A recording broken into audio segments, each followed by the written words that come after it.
we'll go ahead and get started. Next week, we're going to finish up talking about the joints, and remember you have your second diagram evaluation on Tuesday, and then the only thing we're doing on Wednesday and Thursday is talking about your upper appendage. We're not talking about anything in class. We're not doing anything like that. So we'll go ahead and plan on that on Wednesday and Thursday, then your third evaluation, okay?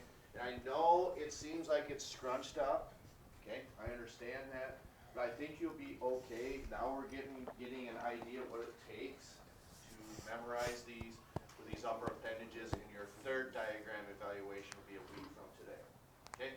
So Mr. Wagner will be taking over for talking about joints, and then we'll collect those papers at the end of the hour. All right.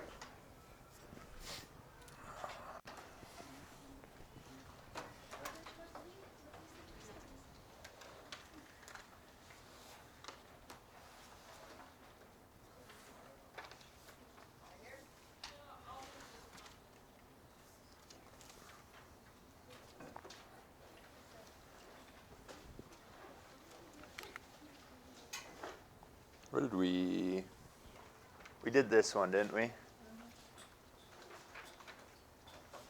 Yeah. I can talk about it again, though.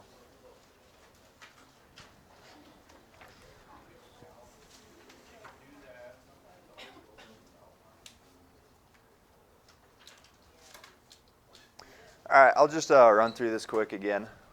So the joints are the functional junctions between bones, combine parts of the skeletal system, making bone growth possible. Allows for change in shape during childbirth, like I was saying, talking about the head not being fully formed. And then the last thing on here is slightly movable joints are found in the rib cage and vertebra. So Carson, we were talking about it this morning.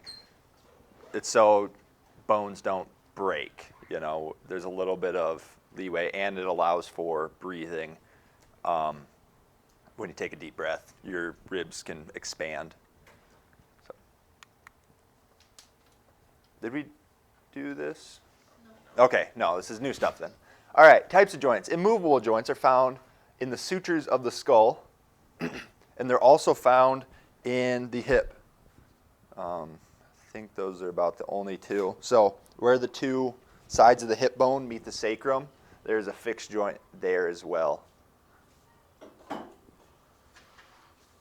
But the main one is in the skull. That's the main.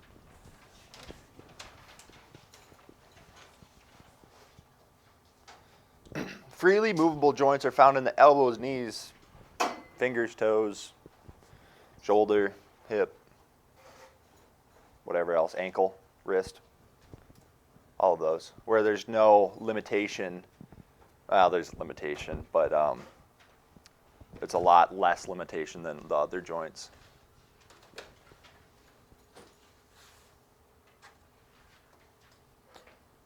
Brois joints.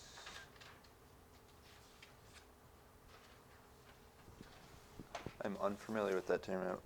It's not a typo, is it? There's an F behind that. Fibrous joints? Yeah. Ah, okay. Lies in between bones that closely come in contact with one another. So think of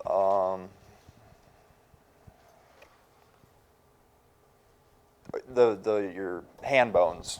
So the bones in your hand, this has it just all in one kind of bone, but it's just a bunch of bones in your hand, and you'll find that there's going to be these joints in between them, so it's not bone on bone rubbing against each other. Another example of this would be kind of your meniscus in your knee, and there's a meniscus in your wrist as well. So it's just like a buffer in between those two bones, so they're not grinding on each other. And sutures are the flat bones of the skulls. So the sutures are where the flat bones meet, and like a suture in the medical field where they sew two pieces together, suture two pieces of skin together. Same kind of idea where the bones are separated and then they fuse together. I don't know. I don't know if there's a better way to describe that, but where they weren't connected, now they are, is where the sutures lie. Cartilaginous joints. Okay, I see. So cartilaginous joints, hyaline cartilage connects the bones of the cartilaginous joints. These are slightly movable, as stated earlier, as the vertebrae will slightly move and form shock absorbers. So this is actually a better representation.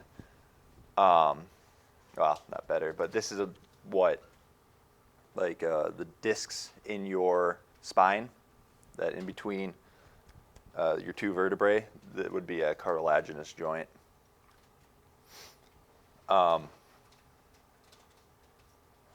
Fun fact, when you have a bulging disc, it's when the pulp inside your disc breaks out. I'll draw it out for you, but it's not necessarily, what's the common conception of when you have a bulging disc? It's when you think the entire disc would slip out of place, but it's actually still there. The pulp inside is spilling out and touching your spinal cord. Usually is what causes the most problem. But yeah, cartilaginous joints. Synovial joints. Makes up most joints as free movement is allowed. So when I said fibrous, I was wrong. Synovial joints in your knee is I think is the main one where you'll find the most synovial fluid, and it allows for free movement. It lets your knee glide across it where there's very little resistance from the other surface, because of that synovial fluid which is found in the synovial joint.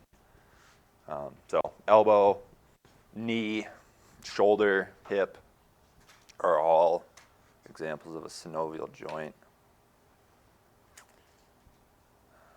Can't remember any more off the top of my head.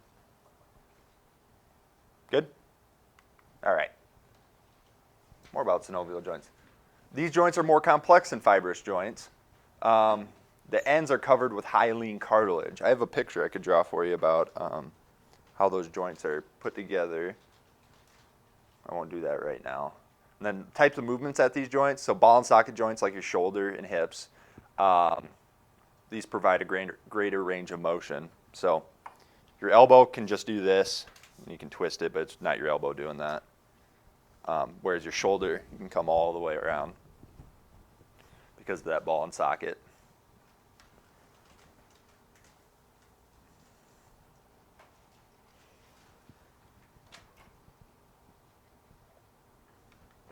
All right. More types of movements. Gliding joints. Gliding joints are made of bones that are nearly flat and slightly curved. You can find one of those in your back, your scapula.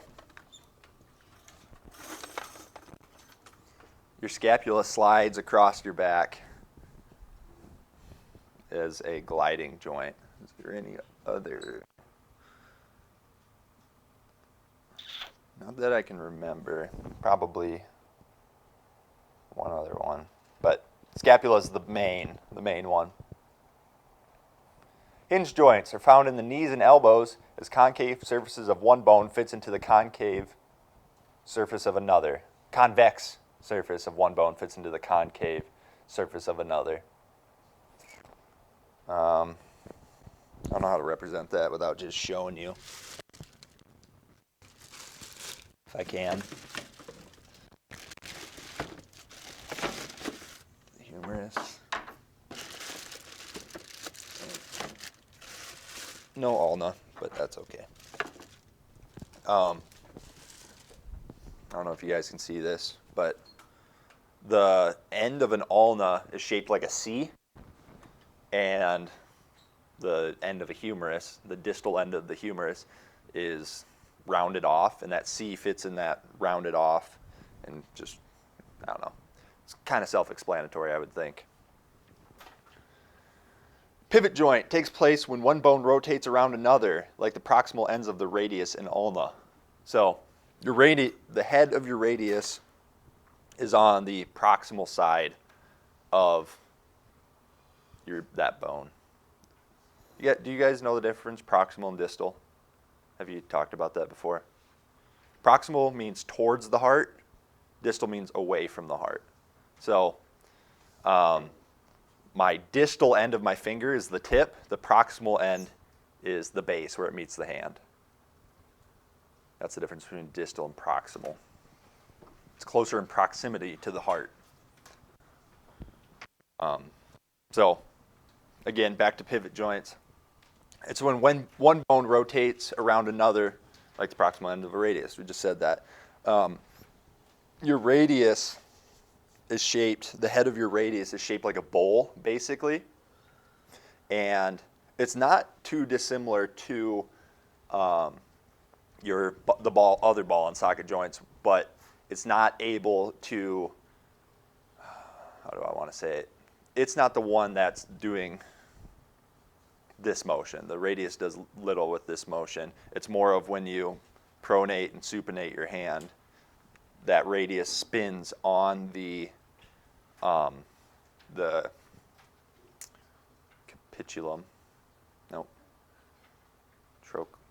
It's either capitulum or trochlea of the humerus.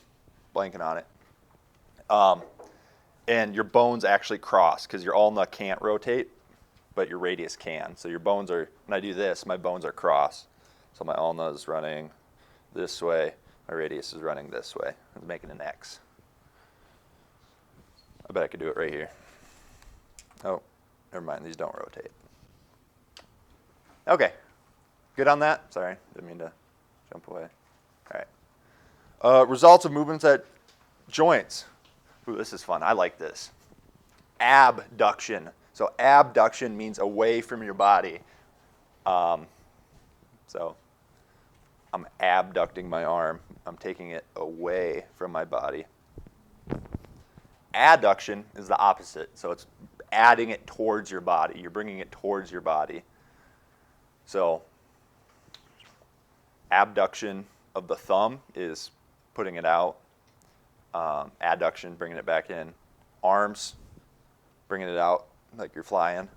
Legs, abduction, just away. So those are about the only ones. Yeah. Flexion, when the angle of the joint is decreased. So if I were to flex all of the joints in my arm, I'd flex my fingers, flex my, you can't really flex your wrist that well. Flex your elbow and then flex your shoulder. So flexing your shoulder is when you're bringing it up like this.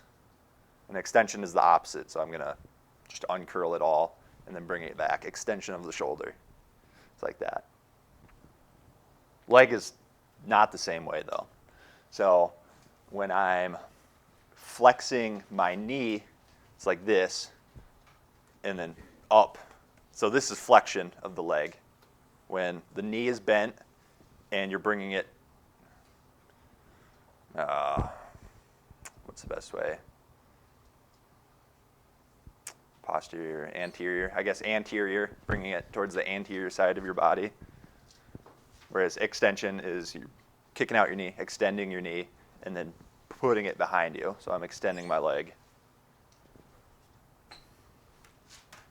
Does that make sense to everybody? Okay, cool.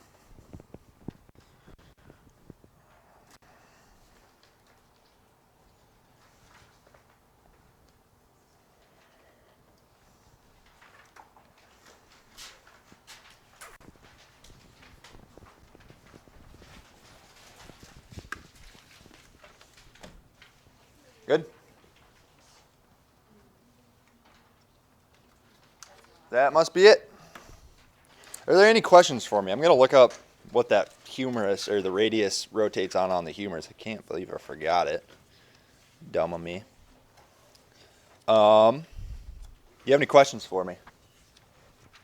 So like extensions when like your arm would be like straight like this. Straight like this. Yep. So this is all extend. Well, if I fully extend every part of my arm, this is it.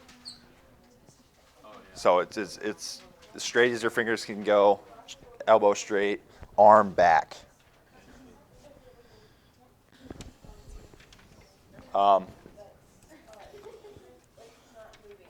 Does everybody know what anatomical position is? Which way are your thumbs pointing if I'm in anatomical position? Out. Yep. Thumbs out. Trying to find that humerus. Capitulum. Okay, that's what it was. Your humerus rotates around your capitulum. I can remember it. Oh yeah, absolutely. And then pronation and supination of the hand. So when in anatomical position, it's supination. More soup. I don't know. It's a dumb way to remember it. Soup. Pronate is the other way. So this is pronation of the hand. This is supination. Soup. Yeah. It's dumb, but it works. And then Pronate. pronate.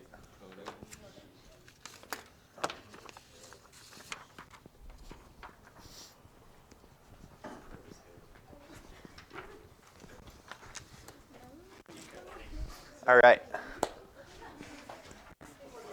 We got 10 minutes. Yeah. We'll be good for the day. Just burn 15 minutes. I can. Here, okay, I'll do one more thing. This won't take long at all. I'm sorry, I gave a quiz. Maybe we'll wait. She'll be all right? Okay. With the sternum, there's 3 parts. There's the manubrium, which is the very top part. There's the body of the sternum, and the xiphoid process, which is the piece that hangs down. There's no ribs that connect to the xiphoid process, but there is ribs that connect to the manubrium in the body. You can feel it on yourself. Some people, I can. Mine's pronounced.